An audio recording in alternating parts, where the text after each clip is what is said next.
어디든 누구든 부르면 달려갑니다. 지금까지 없었던 신개념 이동식 시사 토크쇼. 우리가 몰랐던 그러나 우리가 알아야 하는 크고 작은 현안들을 콕콕 짚어봅니다.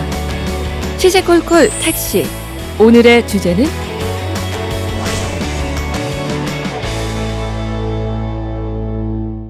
자, 우리가 포항을 생각할 때 키워드들이 있잖아요. 네. 뭐 철강도시, 그리고 산업도시 포항. 그런데 요즘에는 흐름이 조금 바뀌고 있다, 이런 생각이 드는 것 같아요. 그렇더라고요. 뭐 철의 도시, 산업의 도시 이런 수식어들이 지금까지의 포항을 만들어 왔다면 앞으로의 포항은 바로 요게 포항을 이끌어가지 않을까 이런 기분 좋은 기대를 해봅니다. 맞습니다. 우리 시민들의 생활이 조금 더 윤택해지는 기분 좋은 흐름인데요. 바로 문화도시 포항, 이런 흐름이 여기저기서 보이고 있습니다. 그렇더라고요.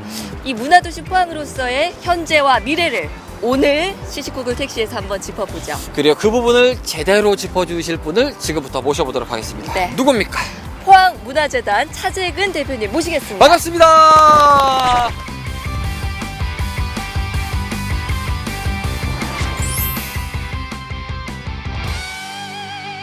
반갑습니다. 다시 한번 예. 반갑습니다. 사실 여기 문화예술회관 이 공간은 포항 시민들에게는 굉장히 낯익은 공간이긴 한데 여기에 포항문화재단이 있다고는 사실 아는 분들은 또 모르시는 분들도 계실 것도 맞아요. 같아요. 여기가 네. 지금 그럼 본부인 거죠? 네. 예, 어떤 일들을 하는 거예요? 정확하게 포항문화재단. 이 공간의 정체성은 공연예술과 전시 공간입니다. 예. 다만 이제 행정을 맡고 있는 포항문화재단은 이 보이지 않는 곳에서 그러한 프로그램들을 만들어내고 전시 기획을 하고 이제는 문화도시 포항을 만들어가는 그 중요한 컨트롤 타워의 그 미션을 지니고 있는 조직입니다. 가을입니다. 예술회관이 지금 앞에 낙엽도 멋지고요. 네. 오늘 또 멋지게 또 모셨습니다. 오늘 이야기를 법정문화도시잖아요. 이야기도 네. 좀 자세하게 풀어보면서 문화에 대한 이야기들을 만들어 보도록 하겠습니다. 예, 택시로 고맙습니다. 모시겠습니다. 네. 가시죠.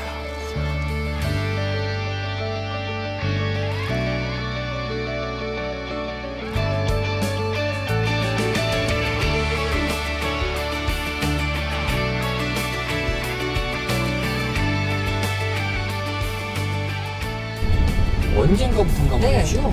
이 포항문화재단이라는 이름을 자주 듣게 되는 것 같아요. 그러니까 최근 들어서 더 그런 것 같아요. 그렇죠? 네. 우리 저기 뭐 행사나 문화 뭐 공연 이런 게 있을 때마다 늘상 듣는 것이 이제 포항문화재단 이렇게 제가 듣고는 있는데, 대표님 지금 그러면은 포항시에 많은 이제 문화 사업들이 재단으로 이관이 된 건가요?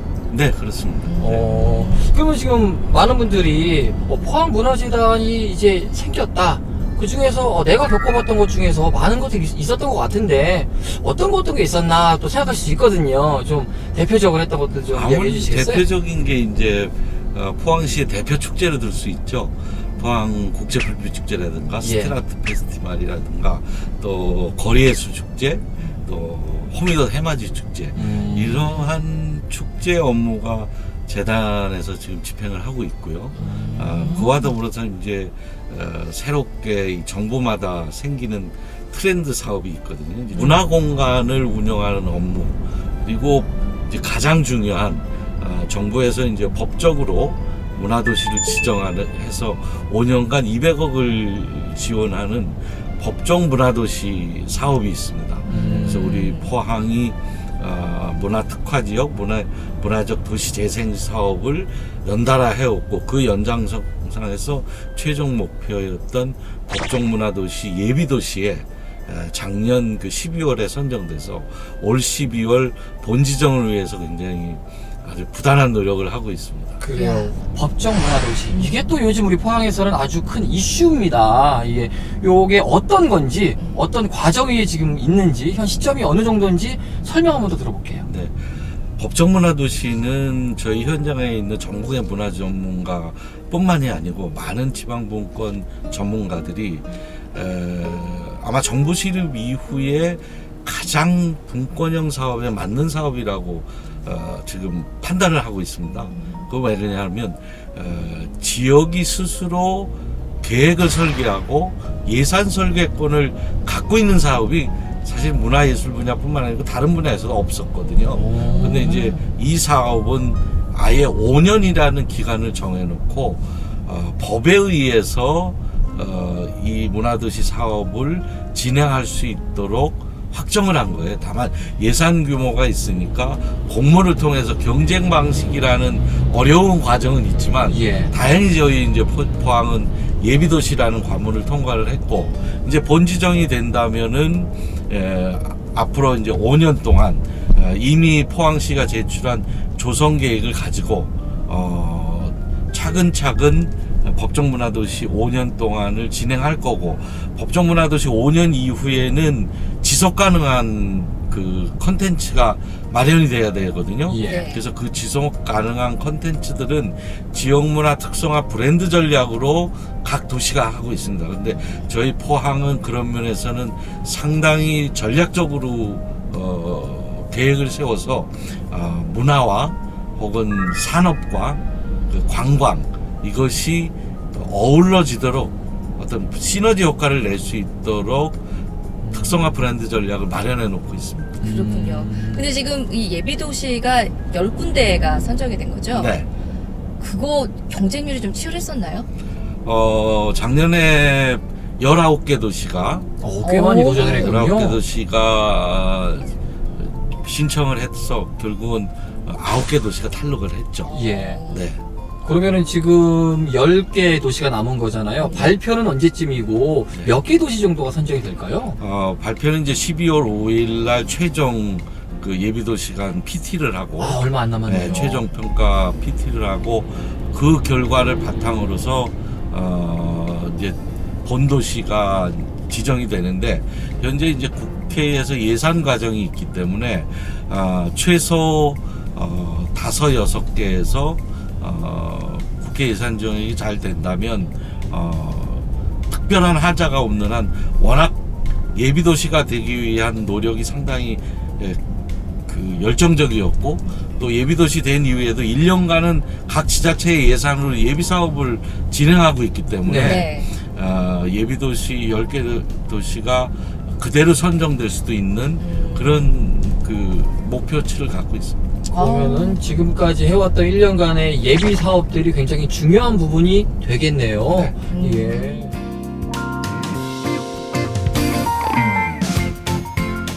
고무적인 것이 뭐 우리 예비도시들 사이에서 의장도시 얘기도 있던데 네. 그건 어떤 거예요? 그게 또 굉장히 중요할 것도 같아요. 이제 문화도시 상생협의체라는 얘기는 이미 한 수개월 전부터 나왔고요. 예. 예비 사업을 진행하면서 이제 공유 성과회 같은 것을 이 포럼 같은 걸 계속 지역을 순회하면서 개최해 왔습니다. 이 문화도시 간의 과열된 경쟁보다는 이제는 좀 서로 격려하고 또 정보와 인재를 나누고 사례를 공유하고 서로 이 북돋아주는 이런 게 필요하지 않느냐는 그 욕구가 있었어요. 경쟁을 넘어서 선수단으로 네. 가자. 네, 오. 그래서 지난 아마 춘천 공유회 때 이 상생협의체에 대한 기본적인 의견이 서로 맞았고 예. 거기에서 포항이 의장도시를 해줬으면 좋겠다는 요청이 있었어요. 그래서 이번 4차 공유회 때 그러면 그 문화도시 상생협의체를 발족을 하면서 의장도시를 포항으로 선출을 했죠. 아니 의장도시가 됐다고 하면은 사실 반은 그러니까요. 예, 한 5분 응선 이상은 넘어간 거 그러니까 아닌가? 저는 지금 잔뜩 기대가 되고 있어요. 예, 이게 시쳇말로 총대는 우리가 냈거든요. 아니 이러고 떨어질 일은 없겠죠. 야, 요거 예. 사실 이제 의장도시라는 것은 문화도시 상생협의체는 사업 주관을 하고 있는 각 도시의 그 주관 기관, 네. 포항 같으면 우리 포항문화재단이 주관 기관이죠. 주관 기관의 협의체를 넘어서 지자체 간의 협의체입니다. 예. 그래서 굉장히 격상된 협의체고 이미 예비도시 10개뿐만 아니고 문화도시를 현재 준비하고 있는 4개 도시도 이미 가입을 아주 강하게 요구해서 준회원으로 지금 들어와 있는 상태고 현재 15개고 올 연말이면 한 40여 개 단체가 40여 개 지자체가 전국에 협의체로 돼 있기 때문에 뭐 시도지사 협의체보다 그런 그 중량감 있는 그런 협의체입니다. 그래서 의장도시가 됐다는 건 그만큼 책임감도 있지만 그만큼 이 문화도시를 선도해달라는 요청이 아닐까 그러죠. 아니 이제 얼마 안 남았잖아요. 법정문화도시 이제 선정이 돼서 뭐 수백억 원의 지원도 받는다. 그럼 이제 시민들은 그러면 어떻게 변하는데 그렇지. 청사진은 어떤데? 그게 제일 궁금하죠. 그게 이제 제일 궁금해지는 과정이에요. 예, 어떤 식으로 좀 변해갈까요? 철회도시에서 문화도시로 전환하는 삶의 전환으로서의 시민 욕구라든가 이것을 채워주기 위해서 문화도시가 상당히 작용을 할 거고요. 거기에 더 중요한 거는 시민들이 아까 말씀드렸지만 참여 주체로 참여를 이게 참가를 해주셔야 더욱 빛나거든요. 그리고 저희가 다른 도시하고는 좀 차별성을 가진 계획이 있습니다. 그건 뭐냐면 특성화 브랜드 전략에 포함된 계획이 있습니다. 그래서 정부에서도 그 계획에 상당한 기대를 걸고 있는 것 같아요. 그건 뭐냐면 문화도시 5년간 200억에 가까운 돈을 투여하고 해서 네. 아무것도 남는 것이 없다. 이렇게 될 우려도 일부 도시에서는 보일 수 있거든요. 있죠. 그래서 포항도 예외는 아니지만 포항은 그런 면에서 굉장히 브랜드 전략을 갖고 있는 게 순환형 문화 공연 개발이라든가 또 우리 포항 문화의 문화 자산화. 전국에서 도시를 관통하는 운하가 포항밖에 없거든요. 네. 이 유럽에는 이 운하가 있는 도시는 전부 관광 콘텐츠예요. 그렇죠. 문화를 입혀서 관광 콘텐츠는 우리 그걸 아직 시작 못 하고 있거든요. 그 포항 운하의 문화 자산화가 들어가 있고요. 또 철이 가진 이미지를 도시의 전체의 이미지로 바꿔나가는 거예요. 그러니까 어려운 얘기지만 쉽게 얘기하면 지금 미술관에서 하고 있는 제로기획전이 있잖아요. 네. 거기에 있는 오브제로서의 철과 관련된 작품이 주는 영감 있잖아요. 이 영감을 도시 전체를 풀어내야 되는 거예요. 미술관 안에 있어서는 그냥 그걸로 끝나거든요. 도시 전체가 미술관이 되는 그렇죠. 곳. 그래서 전체의 이미지화 시켜줘야 되는 거예요. 그 이미지를 미술관에서만 보는 게 아니고 시내 곳곳에서 그와 비슷한 이미지를 형상화시킬 수 있다면 포항은 관광객들이 밀려들어올 거예요. 그래서 우리가 지금 생각하는 스트리트 페스티벌도 그냥 조형 예술로서의 철로 조각하는 이 관점에 머물면 안 되고 우리 포항이라는 도시 곳곳에 가면 이런 영감을 받을 수 있는 도시의 이미지가 된다면 포항은 굉장히 뛰어난 그 문화도시가 될 거고요. 그리고 우리 포항 그 불빛축제라든가 이 축제를 가지고 좀 더 시민 참여적이고 이것을 자산화하는 것, 소비성이 아닌 시민 자산화하는 것, 이런 여러 과정이 있고 또 우리 포항형 예술 지원 시스템을 만들어내는 것, 그리고 6개 권역을 포항의 이 시내뿐만 아니고 6개 권역을 포항 전체를 어떻게 입체적으로 조망하고 접근해서 저 외진 곳에 있는 포항 시민들도 문화적 향유를 기회를 가질 수 있는 그런 법정 문화도시가 될 겁니다. 그런 느낌일 것 같아요. 네. 왠지 조금 욕심을 내보자면 왜 우리가 파리 하면 막연히 생각되는 낭만의 그런 느낌들이 그렇죠. 있잖아요. 와인도 네, 생각나고 그렇지. 뭐 빵도 생각나고 베니스 하면 운하와 함께 펼쳐지는 도시만의 문화. 포항하면 떠오르는 그 특유의 문화가 전체적으로 색칠이 되어 간다. 요리 보면은 그러니까요. 그 느낌 굉장히 벌써 좋네요. 막 기대되죠. 그러게 말입니다. 그러니까요. 좋네요. 아쉬운 부분이 분명히 있으시겠죠? 뭐 좀 어떤 게 좀 더 필요하다고 생각하세요? 우리 포항 시민들이 포항이 가지고 있는 역사와 문화적 유산에 대해서 좀 관심을 많이 가졌으면 좋겠어요. 포항이 철강 이전에 어디에도 뒤지지 않을 만큼 많은 그런 문화적인 자산을 갖고 있다는 거죠. 형산강 유역의 이 형산강 문명권의 이런 시발점뿐만이 아니고 선사시대 안각화라든가 또 고인돌이라든가 또 어떤 유교 문화라든가 또 포항이 가지고 있는 그런 신화나 설화라든가 또 최근에 어떤 굉장히 화두가 될 수 있는 여성성이 강한 도시라든가 이런 것들을 우리 포항 시민들이 이제는 관심을 가지고 공부해 주시고 자부심을 가졌으면 좋겠어요. 그 자부심 위에 법정문화도시가 점점 이게 토대를 닦아지고 완성돼 나갈 수 있는 거지, 시민이 자부심을 가지지 않으면 문화도시도 굉장히 더딜 수밖에 없을 것입니다. 결국에는 함께 가는 시민들이 자부심을 갖고 함께 관심 있게 지켜봐 주는 것이 중요하다 이거군요. 예, 우리 시민들이 우리 법정문화도시가 앞으로 잘 되는지 어떻게 이어가는지 꾸준하게 좀 지켜봤으면 좋겠습니다. 그 앞에서 앞으로도 불철주야 애써주세요. 네. 예, 앞으로도 좋은 활동 기대하겠습니다. 네, 예, 고맙습니다. 말씀 잘 들었습니다, 대표님. 네, 고맙습니다. 감사합니다.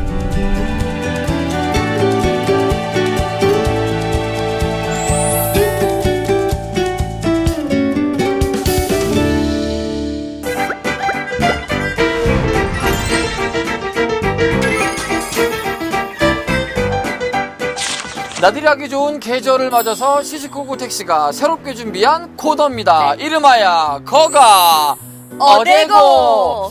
이름부터 굉장히 뭔가 친숙해요. 네. 거가 어데고. 좋네요. 어디든 언제든 달려가는 저희 시시콜콜 택시가 어느 길이든 어떤 골목이든지 간에 우리가 기억해야 할 이야기가 있는 곳이라면 쌩쌩 달려가겠습니다. 자, 그렇게 첫 번째 도착한 곳은 바로 경주 읍성!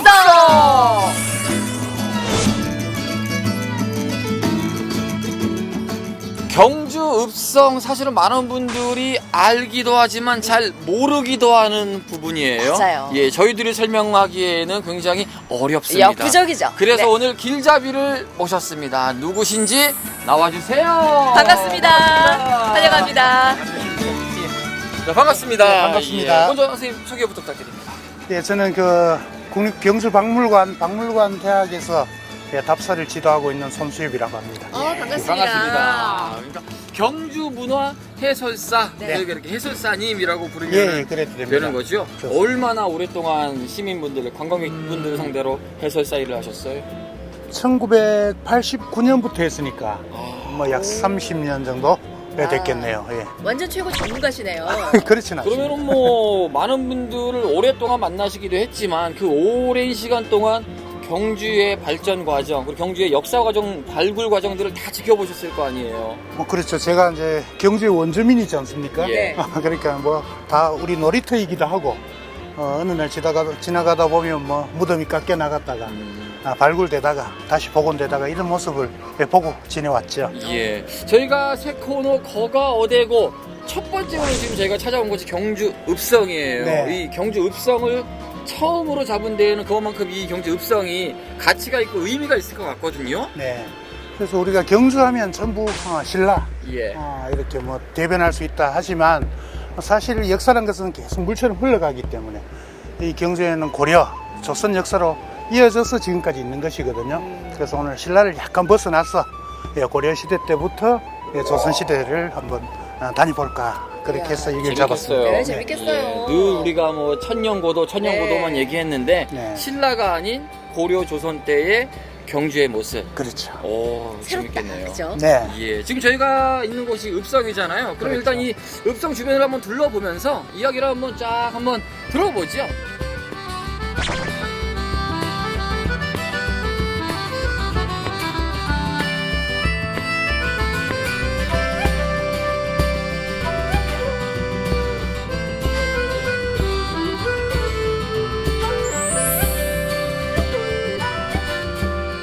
잠시 읍성을 저희가 걷고 있는데요.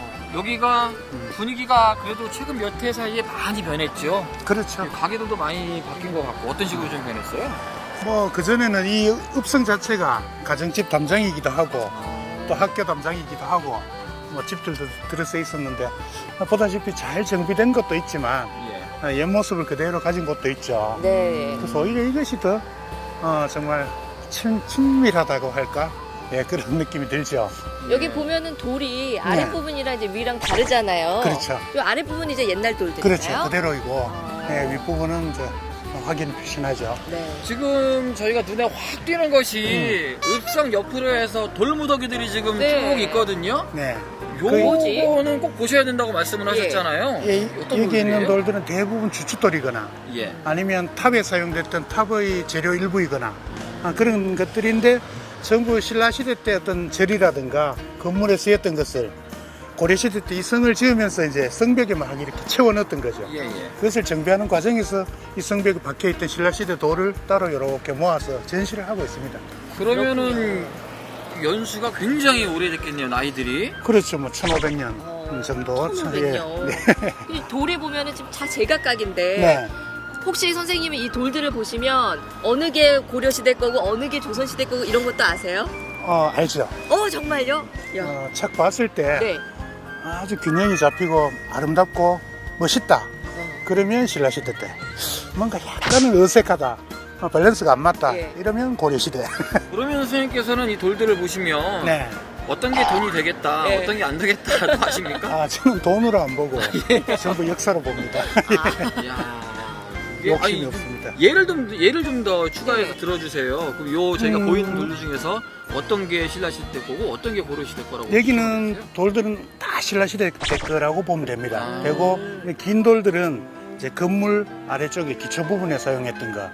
그리고 이렇게 둥근 돌, 특히 저런 층이 있던 것들, 약간 홈이 파진 것들은 전부 기둥을 세웠던 돌들인데 보다시피 잘 다듬어져 있을 뿐만 아니라 굉장히 크죠. 네. 그러니까 중요한 건물에 쓰였던 그런 돌들일 겁니다. 아마. 굳이 이렇게 앞쪽으로 넓게 해서 사람들이 잘 모이는 장소잖아요. 네. 이곳에 만들어 놓은 의미가 있어요? 전에는 막 중간중간에 이게 뭐 한두 개씩 막 박혀 있을 때는 네. 뭐 사람들이 지나가면서 저게 무슨 돌인지도 몰랐죠. 하지만 한 곳에 모아놓고 보니까 이것이 신라시대 때 아주 중요한 건물에 쓰였던 돌이구나 이런 것을 느낄 수도 있고 또 이것이 모이면 좋죠. 돌도.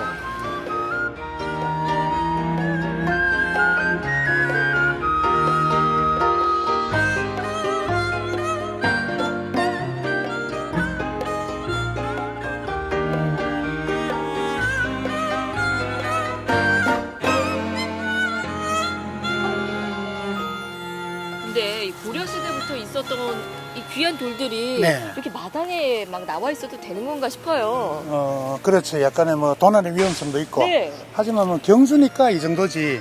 만약에 이게 다른 지역이라면 다 박물관에 가 있어야 될 그런 돌들이죠, 사실은. 보통 뭐 경주에서 우리 어르신들 있잖아요. 네. 재떨이는 또 다 이게 다 톡입니다. 그렇죠. 예, 요강은 다 이제 도자기고 사실 경주는 유물은 많잖아요. 예. 예, 뭐 경주에서는 5, 600년 되면 뭐 문화재로 잘 안 쳐집니다.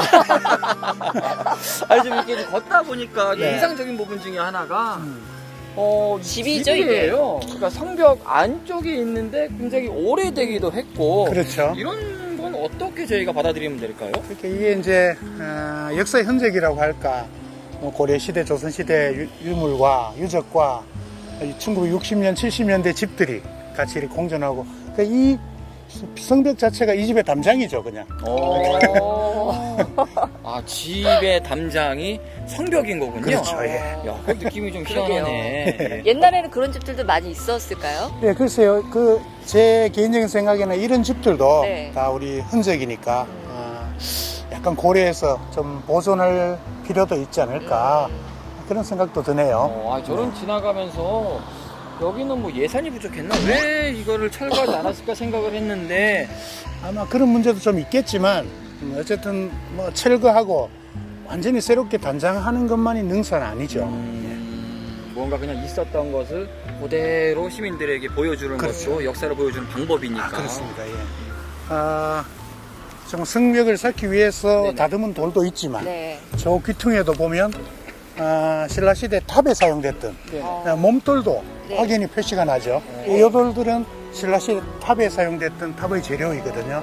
그러니까 아마 이 성을 쌓을 때 폐사가 된 없어진 사라진 절터에서 이런 돌들을 옮겨왔어. 이렇게 새롭게 다듬는 것보다는 이미 다듬어진 돌을 네. 그냥 사면 예, 일하시는 분들 입장에서는 쉬우니까 아마 이런 돌들을 사용했던 것 같습니다. 이런 것들을 이제 꺼내서 저기에 이제 함께 모아놓은 것들이죠. 복원된 거잖아요. 네. 이게 지금 저희가 보고 있는 이 뭐 치성이나 성 주변들이 예전과 고증했을 때 얼마나 가깝게 제대로 복원이 된 건가요? 비교적 이 경주읍성에 대해서는 기록들이 많이 남아 있어서 예. 이 복원 높이라든가 규모라든가 이런 것들은 거의 뭐 원형에 가깝게 지금 복원되고 있다고 보면 됩니다. 그럼 저기 보이는 이쪽이나 저쪽의 치성들이 높이도 네네. 그때 당시와 똑같이. 네, 거의. 예.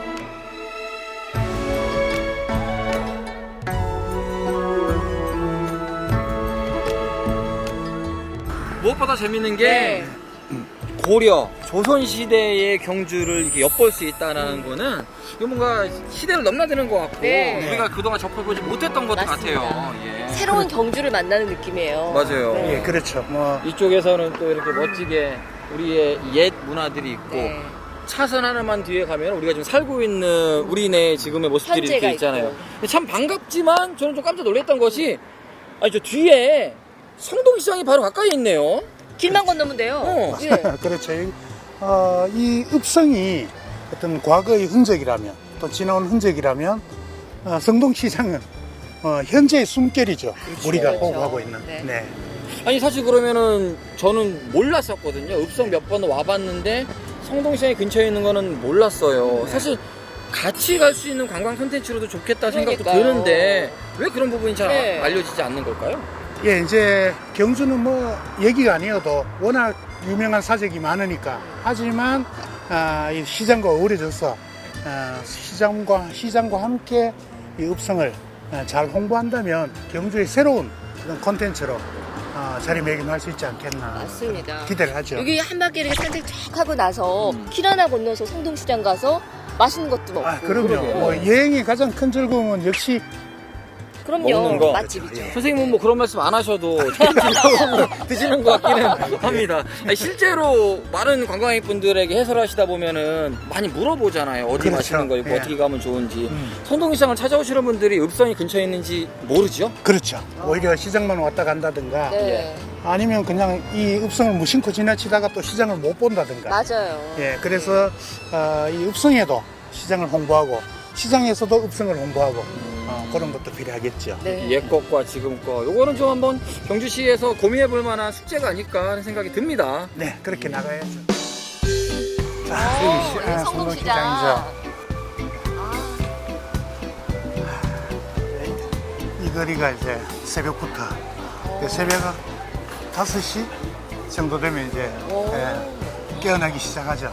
그래서 굉장히 일찍 여네요. 네, 그래서 정말 여기 오면 정말 사람들이 살아있구나. 정말 약간 우울한 분들 오시면 좋아요. 어. 저희가 읍성에서 잠시 바라보니까 시장이 바로 보이길래 네. 네, 사실 뭐 한 1분도 안 걸었어요. 그럼요. 길만 예. 건넜을 네, 뿐인데. 그대로 오니까 네. 성동시장에 이렇게 와서 저희도 구경으로 왔는데 네. 아니 이게 시장이 가깝다라는 얘기는 읍성하고 시장하고 경주역하고도 사실 그러면 바로 가까이 있다는 얘기거든요. 맞습니다. 네.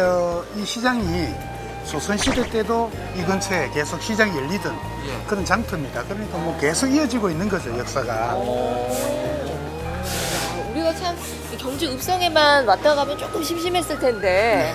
또 재미있는 이야기를 들으면서 산책도 쫙 하고 길 맛있는 것도 건너서 먹고. 시장에 왔더니 또 이렇게 네. 맛있는 것들도 많고요. 네.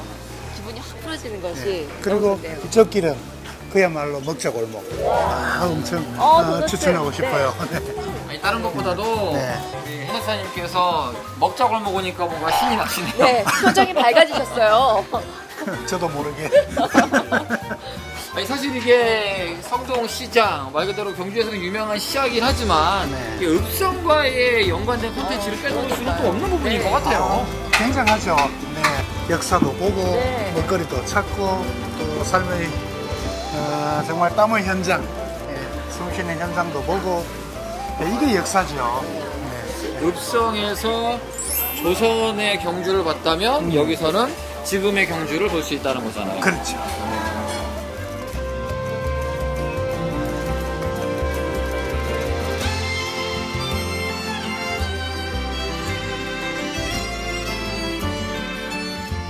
문화해설사시잖아요. 네. 이 읍성과 또 바로 코앞에 있는 이 성동시장. 이 문화죠. 관광적으로서도 컨텐츠나 이런 부분이 좀 접목시킬 수가 있을까요? 시킬 수가 있죠. 읍성은 어쩌면 딱딱한 굳어있는 그런 문화라면 여기는 살아있는 문화거든요. 의외로 그것이 조합이 잘 되면서 지금 단지 길 하나로 단절되어 있는 그런 느낌인데 예. 그 도로를 잘 활용해서 읍성과 이 시장만 길을 잘 유도 안내해 준다면 읍성 투어도 즐기고 시장의 맛도 즐기고. 이제 서로 윈윈할 수 있는 길인 것 같아요. 네, 그렇습니다. 사실 이제 읍성만 왔다 가면 조금 아쉬울 수 있거든요. 네. 근데 시장만 갔다가 오는 것도 조금 허전할 수 있거든요. 그렇죠. 요거 그래서- 이제 서로의 이야기들만 잘 엮어준다면 정말 큰 시너지를 낼 수 있을 것 같아요. 그렇죠. 뭐 가슴에도 채우고 네. 배도 채우고. 배도 채우고.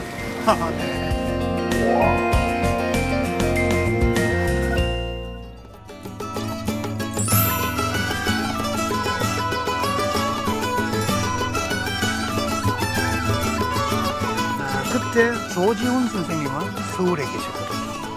근데 마침 3월 하순쯤 산수유가 피는 그 시절에 박목월 선생님이 이 박물관에 오십니다. 이끌에 아마 어쩌면 이 자리에 계셨을지도 모르겠어요. 오, 그렇겠네요. 그때 이 나무에 노란 산수유가 너무나 아름답게 피어 있어서